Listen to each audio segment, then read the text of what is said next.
নমস্কার সবাইকে, কেমন আছো তোমরা সবাই? আশা করছি ভালো আছো আর আমিও খুব ভালো আছি। তো আমার আরও একটা নতুন ব্লগে সবাইকে জানাই স্বাগত।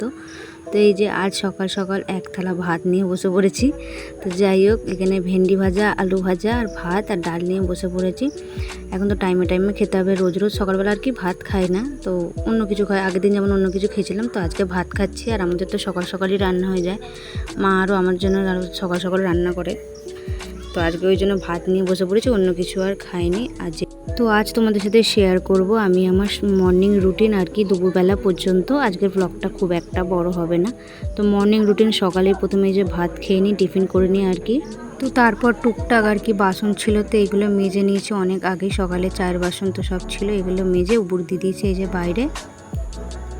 তো রান্নাবান্না তো হয়ে গেছে, আর এখন টুকটাক তরকারিপাতি যেগুলো থাকে সেগুলোই আর কি করে নিচ্ছে। সকালে ভাজা ভুজি ডাল এগুলো আগে করে নেয়।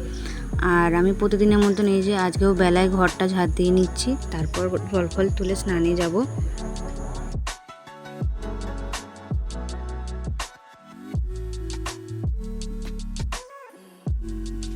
তো ঘর পর ঝাড় দেওয়ার পর এই যে বাথরুমে জামা কাপড়গুলো আর কি রেখে দিচ্ছি। বাথরুমে আর কি কলের সিস্টেম নেই বলে জল তুলে তুলে তো এখন আমার স্নান করা কোনো মতেই যাবে না। তো আমি বাইরে স্নান করব কলে, তো বাথরুমে সেই জন্য বাথরুমে জামাটা রেখে দিচ্ছি। তো স্নান করতে যাওয়ার আগে এই যে আবার এক বোতল জল নিয়ে দাঁড়িয়ে পড়েছি। তো এখন গরমে তো জল খেতে হবে, জল খাওয়াটা মাস্ট, তো আমি তো স্কিপ করি না।